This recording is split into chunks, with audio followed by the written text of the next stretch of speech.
Over the centuries, there is one question that has been asked by millions of people over and over again. And that question is, what is the meaning of life? You've probably asked that same question yourself. And it will typically be followed by, what am I here for? What is the purpose of life? What is the point of my life? What should I even do with my life? Now, when you're going about your day being busy with stuff, you're unlikely to be asking yourself these questions. But when you do get to have the time for yourself or something happens in your life, whether it be an accident, an illness, or the death of someone close, or even when you get to the point of being exasperated with life and with all the things that you're doing and that you're just not bringing any meaning or fulfillment, then these are typically the times you will ask yourself these questions. You'll feel like you're at a crossroads in life, or that you're on a hamster wheel, or that every day just feels like Groundhog Day. And you wonder, what on earth should you be doing with your life? You might even question the work that you're doing, and is it what you should be doing, let alone is it making any difference anyway? Well, the good news is that these are all normal questions to be asking yourself. The other good news is that millions of people have been asking themselves these same questions for millennia. Equally, there are others that don't ask themselves these questions. For some people, they just see the purpose of life is to get up in the morning, run their business, or climb the career ladder, pay the bills, enjoy what they're doing, in other words, their hobbies, their sports, their family, and then go back to bed again, only to get up the next day and do it all over again, day after day, doing the same thing pretty much in routine: work, play, rest. They say to themselves that this is what life is about, that there is no purpose to life other than just doing that. They believe that we're born, we live our life, and then we die, and we're either cremated or buried, and that's it. That's what we're here to do, nothing else or nothing more than just that. And that's one viewpoint, which is absolutely fine, because there's always two sides, and again, it's the universal law of duality. But if you've been asking yourself these more introspective, deeper questions, then you'll have a deep inner sense that there is much more to life than just that. Because that's when you've hit what I call the critical threshold line. It's when you fluctuate between consumed in your work to contemplating the bigger questions of life, like what is the meaning of life? What is your life purpose? What are you here for? What are you to do with your life? What is the purpose of you being here? And when this happens, you want to bring meaning to your life, purpose to your life, to find out what the great big plan is for your life. And this search can take years, a lot of navel gazing, a lot of expense on books, courses, guides, or travelling to remote places to find yourself. But even after doing all of that, you will still come back to the same question: what is your life purpose? What are you to do with your life? If you only have one life, you should make it count, you should make it matter, true? Well, the other good news is that we do all have a life purpose. We have a mission to fulfill, and one that drives us forward to achieve it, one that brings meaning and fulfillment to our life. How do I know? Well, because of the hundreds of individuals I've worked with over the years and the unique knowings that I receive for people about what their life purpose is. And even if you don't seek to find the purpose for your life, can you imagine what your life could be like if you did have a definite, clear purpose? A purpose much greater than yourself. For many, it's about a desire to make a difference, to leave a legacy. But ultimately, this leads to an inner desire of wanting to be remembered, so that when we're gone, people will still remember us, so that they don't forget that we existed, that we meant something while we were living, that we won't be forgotten. Typically, we look to people that we do remember, people that have left a legacy, and we normally start with the well-known people like Martin Luther King Jr. and his "I Have a Dream" speech, or the Wright brothers that flew across the Atlantic and landed in a small Irish village called Clifton, or Nelson Mandela for his resolve, his transformation and his way of being after he was imprisoned for 27 years. There are so many that we look up to as leaders and as people that have made a difference, both young and old, both male and female. We still remember them. They've left a legacy. They've made their mark on the world. There's a part of them that's still here. And then we might be drawn to the people that have been closer to us in our lives. It could have been a grandparent, a parent, a sibling, a friend, a boss, a stranger.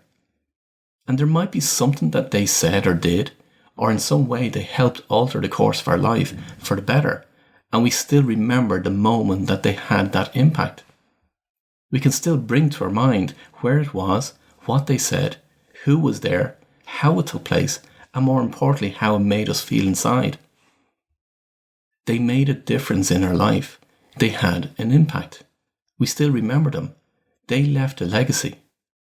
Ask yourself, who are the people in your own life that have made a difference for you? You see, it doesn't matter how large or how small the difference is in terms of the numbers of people that we make a difference for, or that we've impacted, or that remember us. It's the fact that we did. That we took the time out to make that difference. That we decided that that's what our life is about. That our intention was to make a difference for someone else, to make their lives better in some way. The thing is, although you may look at your life as being small, perhaps that you're not making the millions in your business or fighting the great cause of the vulnerable, one thing is for sure, no matter how small you feel in the world, you make a massive difference in how the world works. You have a big impact on the people you meet and interact with, even though you might not even see it at the time. Those small acts that you take for granted become rippling tidal waves in this big, amazing universe of ours. So if we're all part of a bigger plan and a journey, and we have a part to play in this world, how do you find out what your plan is? How do we find our purpose and what we're supposed to be doing with our lives? How do we bring meaning and fulfillment to our lives? Well, Viktor Frankl, as you might know, is a person that survived the concentration camp of World War II, when many others around him didn't. And in his book, Man's Search for Meaning, he refers to the fact that it's the meaning we give things in life that gives us meaning in our life. Others like Simon Sinek speak about you must find your why you're doing what you're doing. And if that you find your why, then everything will be transformed for you. And others talk about finding your passion, and that this will lead to your life purpose. Well, honestly, none of these are true when it comes to finding your passion, your purpose, and what you're to do in life, and what will bring meaning to your life. So let me dispel a few myths and save you a lot of time, money, and heartache. Firstly, as I said on the recent episode I called Finding Your Passion, there are a lot of things that I'm passionate about, and the vast majority have nothing to do with my life purpose. For example, my passion for red wine, or my passion for all things aircraft and flight related, have nothing to do with my life purpose. What I've discovered, and which is opposite to conventional thinking, is that your passion follows finding your life purpose. When you're on your life purpose, your passion grows and grows exponentially the more and more you are on your purpose. So there can be many people chasing their passions in the hope that they will find their life purpose, whereas in fact, it's the other way around. The more you're on your purpose, the more your passion grows. Passion follows purpose. Secondly, it used to confuse me when I'd hear people tell others to find their passion in life and then build their purpose around their passion. Why did it confuse me? Well, because one of the most important weeks in the Christian calendar is Holy Week, which follows the Passion of Christ, which is where Jesus is sentenced to death, is persecuted and suffers, is crucified and dies on the cross. So why is it called the Passion of Christ? You see, the origin of the word passion comes from the Latin root patire, which means to suffer. So unless you want to suffer, finding your passion is not the answer to finding your purpose. Next, having a sufficient why for what you do is not going to give you your life purpose. It contributes towards giving you a compelling reason for doing something, your drive and your commitment, but it doesn't give you your life purpose. You need to know your purpose first before you can understand your why. Again, I talked about this on a previous episode called Your Why is Not Your Why. So finding your why is not the answer to finding your purpose. You have to find your purpose first before your why becomes meaningful. Lastly, we can give meaning to anything we choose to give meaning to. Therefore, if we give enough meaning to something, then we can make anything our purpose. But that's like forcing a square peg into a round hole.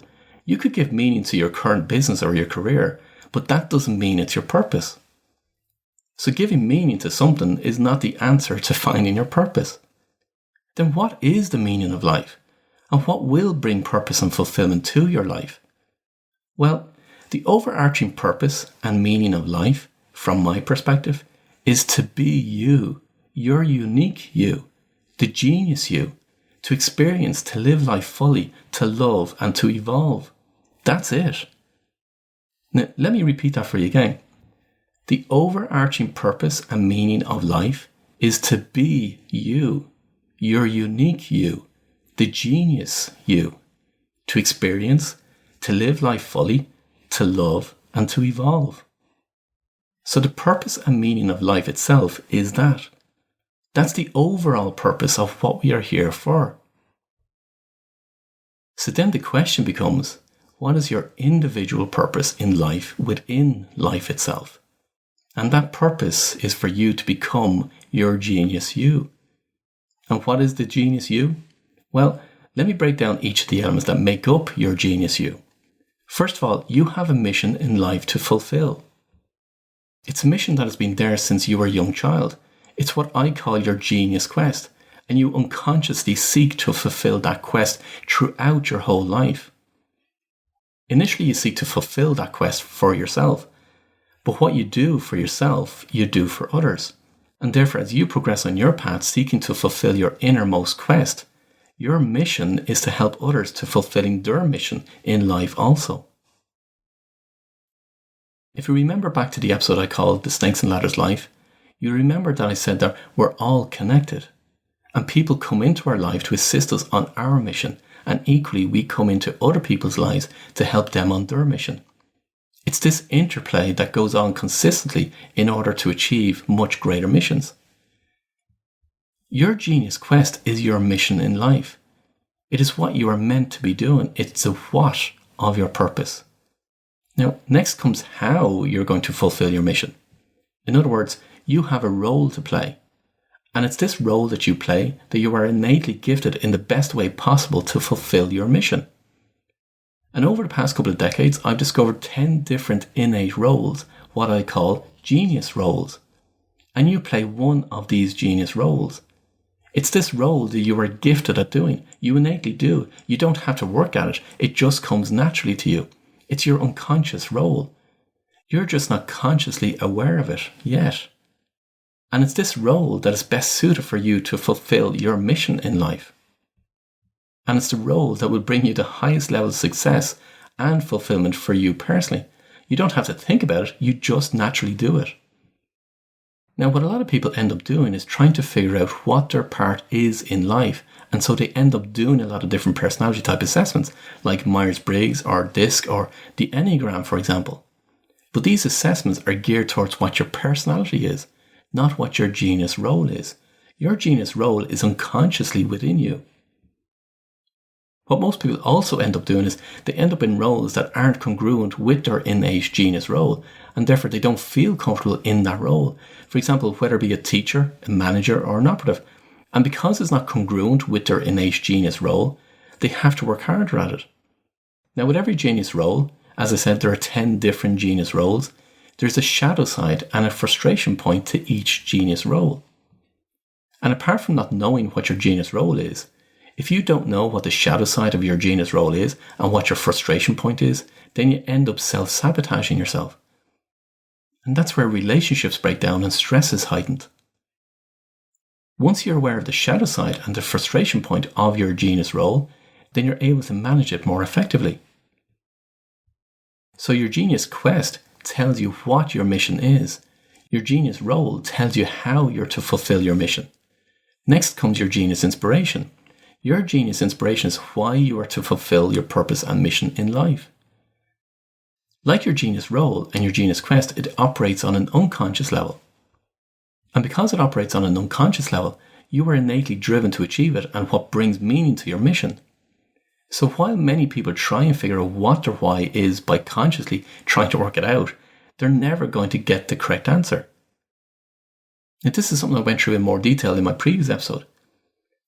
So now by bringing your genius quest, your genius role, and your genius inspiration together, you then have all the elements of what your life purpose is.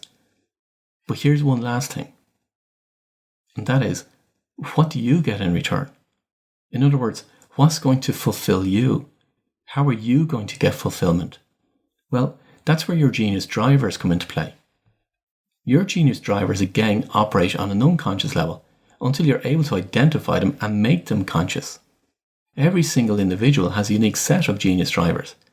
It's these drivers that were formed when we were a child growing up.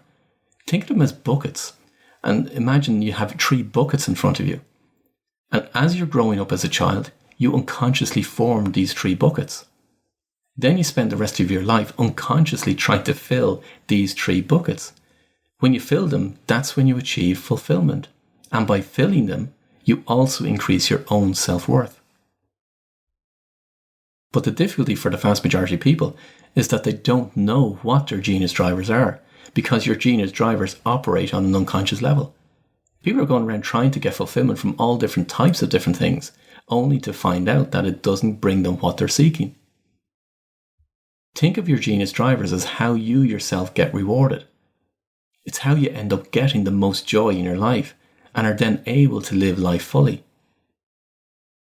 So now when you bring all the pieces together, your genius quest, your genius role, your genius inspiration, and your genius drivers, you'll then have all the elements that make up the genius you that you are to become. You'll then have all the elements of what your life purpose is and know your life purpose. You'll then have all the elements that will bring you meaning and fulfillment, and what will bring you clarity and focus, and what will bring you the greatest success in your life, and how you can reach your full potential. This is what I work through with my clients in what I call the pilot's manual. It's the pilot's manual that gives you each of these elements: your genius quest, your genius role, your genius inspiration, and your genius drivers, so that you have your unique life purpose. And the difference it makes for people that are truly living their unique life purpose is amazing, because that's when they're in their zone of genius and their work becomes effortless. It's absolutely amazing to observe. Now, if you want to find out what your life purpose is, what your genius quest is, what your genius role, your genius inspiration, what your genius drivers are, then just head over to paulwilliamdaves.com and reach out to me. And if you would like to join our community to learn more, then come over to paulwilliamdaves.com and you'll find us there. The purpose of this unique community is to bring together business owners that are looking for clarity, looking for direction, looking for the focus and purpose in their life of what they are supposed to be doing in their life, to connect with other people and to support one another, and to be able to reach our full potential in our business lives and our personal lives, and to make a bigger impact in our own respective fields. So if you're someone that wants to be part of something greater, then you'll be very welcome to join us. Just head over to paulwilliamdaves.com and you'll see the community link there. And until the next time, I wish you every success.